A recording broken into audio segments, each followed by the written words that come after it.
కశ్యప ఛానల్కి స్వాగతం. భారతీయ ఆధ్యాత్మిక ప్రపంచంలో ఉజ్జయిని ఓ అపురూపమైన ప్రదేశం. ఒకప్పటి అవంతి రాజ్యంగా భోజరాజులు విక్రమార్కుడు వంటి మహామహులు ఏలినటువంటి ప్రాంతంగా పేరొందినటువంటి దీని లోపల ద్వాదశ జ్యోతిర్లింగాల్లో ఒక జ్యోతిర్లింగమైనటువంటి మహాకాళేశ్వరుడు, అలానే అష్టాదశ శక్తిపీఠాల్లో ఒక శక్తిపీఠమైనటువంటి మహంకాళి కొలువైన ప్రదేశం. ఇప్పుడు మనం మహంకాళి ఆలయం ఏదైతే ఉందో, ఈ అష్టాదశ శక్తిపీఠాల్లో ఒక శక్తిపీఠమైనటువంటి ఈ మహంకాళి ఆలయానికి రావడం జరిగింది.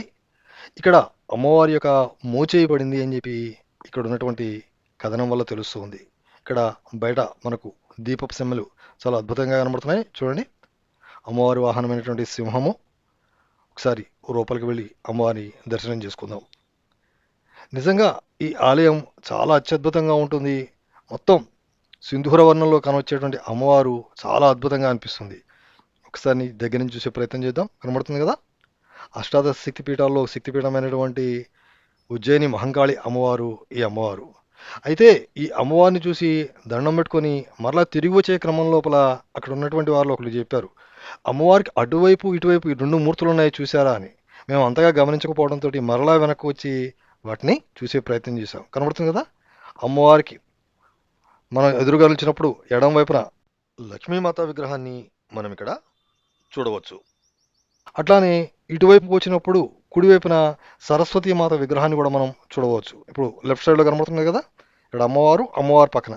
అట్లానే అమ్మవారికి ఎదురుగా నిలిచినప్పుడు కుడివైపున కూడా మనకు ఒక సరస్వతి మాత విగ్రహం కనబడుతుంది. చూడండి, ఒకసారి జాగ్రత్తగా గమనించి చూడండి. ఇది ఎడం వైపున ఉన్నటువంటి అమ్మవారికి ఎడం వైపున ఉన్నటువంటి లక్ష్మీమాత విగ్రహం. ఒకసారి కుడివైపున సరస్వతి మాత విగ్రహాన్ని కూడా మనం చూద్దాం. కుడివైపున కనబడుతుంది కదా సరస్వతి మాత విగ్రహం. ఇది చాలా అద్భుతంగా అనిపించింది. ఇక్కడే చాలాసేపు ఈ ఆలయంలోనే ఉండడం జరిగింది. ఇక్కడి నుంచి ఈ ఆలయాన్ని చూసుకొని బయట ఉన్నటువంటి చిన్న చిన్న ఉపాలయాలు చూసుకొని అట్లానే వెళ్ళే క్రమం లోపల ఈ ఆలయ గోడలపై ఉన్నటువంటి శిల్పాలు ఏవైతే ఉన్నాయో వాటిని చూస్తూ చాలా ఆసక్తి కలిగించాయి. వీటన్నిటినీ చూసుకుంటూ అక్కడి నుంచి బయలుదేరడం జరిగింది. అక్కడి నుంచి ఉజ్జయిని లోపల మరో అత్యద్భుతమైన ప్రదేశంగా గుర్తింపు పొందినటువంటి అంగారక గ్రహం ఈ ఆలయం పైనే ఉందని చెప్పినటువంటి అద్భుతమైనటువంటి ప్రదేశం ఏదైతే ఉందో ఈ ప్రదేశమైనటువంటి మంగళనాథ్ ఆలయానికి రావడం జరిగింది. ఈ ఆలయం ఉంది కదా, ఈ ఆలయం పై భాగంలో ఉందని తెలుస్తుంది. ఇప్పుడు మనం ఆలయం 2వ అంతస్తులో ఉన్నాము. ఇక్కడ నుంచి పైకి వెళ్ళినట్లయితే మంగళనాథుని దర్శనం చేసుకోవచ్చు. రండి, ఒకసారి ఎదురుగా ఉన్నటువంటి ఆలయానికి వెళ్ళి దర్శించుకొని మంగళనాథ్ ఆలయాన్ని చూద్దాం. ఇది మేషము మంగళనాథ్ మూర్తికి ఎదురుగా మనకి ఇది కానరావడం జరుగుతుంది. ఇప్పుడు లోపల కనబడుతున్నది కదా, ఇదే మంగళనాథ్ ఆలయం. చాలా శక్తివంత ఆలయం. కరెక్ట్గా ఈ ఆలయం పై భాగంలోనే అంగారక గ్రహం ఉంది అంటారు. అందుకనే ఇక్కడ దోష నివారణ పూజలు చాలా పెద్ద ఎత్తున జరగడం జరుగుతుంది. ఈ ఆలయం వచ్చేసరికి 2వ అంతస్తులో ఉంది. మొదటి అంతస్తు మొత్తం కూడా ఎల్లవేళలా కూడా ఇక్కడ పూజాది కార్యక్రమాలను చేసుకుంటూ ఉంటారు. ఇక్కడ గనక దోష నివారణ పూజలు గనక చేయించినట్లయితే, ఎందుకంటే కుజగ్రహమే కాబట్టి ఇక్కడ సాక్షాత్ కుజగ్రహం పైన ఉన్నటువంటి ఆలయం కాబట్టి ఇక్కడ దోష నివారణ పూజలు కనుక చేయించినట్లయితే తప్పనిసరిగా ఇక్కడ మంచి ఫలితాన్ని పొందుతారు అనేటువంటిది ఇక్కడికి వచ్చేటువంటి భక్తుల యొక్క విశ్వాసము. ఇది మంగళనాథ్ ఆలయం వెనక ఉన్నటువంటి భాగము. ఈ మంగళనాథ్ వెనక ఆలయం వెనక ఉన్నటువంటి చిన్న చిన్న ఉపాలయాలను మనం ఇక్కడ చూస్తున్నాము. ఇదంతా కూడా మంగళనాథ్ ఆలయం బయట నుంచి మనకు కానవచ్చేటువంటి ప్రదేశం. ఈ మంగళనాథ్ ఆలయం వెనక కూడా ఓ మంచి అద్భుతమైనటువంటి శివలింగం మనం ఇక్కడ చూడవచ్చు. చూడండి ఎంత బాగున్నాయో.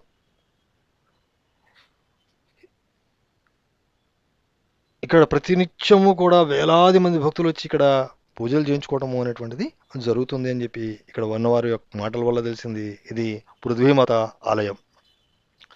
మొత్తం మీద చాలా అద్భుతం అనిపించింది. ఆలయం పైనే అంగారగ్రహం ఉన్నదాన్ని దర్శించడం అంటే ఒక అద్భుతమైనటువంటి భావనగా మనకు అనిపించింది. ఒక్కసారి మరలా ఈ పృథ్వీమాత ఆలయాన్ని చూసుకొని తిరిగి ఇక్కడి నుంచి మరలా వెళ్ళే క్రమం లోపల ఒక్కసారి మంగళనాథ్ ఆలయాన్ని చూసుకొని బయలుదేరాం. ఇక్కడి నుంచి మరలా మనం కాలభైరవ ఆలయానికి రావడం జరిగింది. కాలభైరవుడు ఉజ్జయిని పట్టణానికి క్షేత్రపాలకుడిగా పనిచేస్తూ ఉంటాడట. ఇక్కడ ఈ ఉజ్జయిని పట్టణానికి వచ్చి మహాకాలుని దర్శించుకొని కాలభైరుని దర్శించుకోకుండా పోతే ఫలితం ఉండదు అని పెద్దవాళ్ళ మాట. మేము ఈ ఆలయానికి రావడం కోసం చాలా శ్రమపడాల్సి వచ్చింది. ఆ పాపం ఆటో అతను చాలా ఫాస్ట్గా తీసుకుని వచ్చాడు. ఆలయం మూసివేస్తుందేమో అని. రాత్రి అయిపోతున్నది, మొత్తం చీకటిగా ఉంది. అసలు ఆ ఆలయం రూట్ కూడా ఒక పల్లెటూరు పోయే దారిలా ఉంది. ఆ దారి లోపల చాలా ఫాస్ట్గా తీసుకొని రావడం జరిగింది. కానీ మొత్తానికి ఇక ఆలయం ఇంకొక 15 నిమిషాల్లో క్లోజ్ చేస్తారనగా మేము ఈ కాలభైరవ ఆలయానికి చేరుకోవడం జరిగింది. కానీ దర్శనం మాత్రం చాలా చక్కగా అయింది, చాలా అద్భుతంగా ఉంది.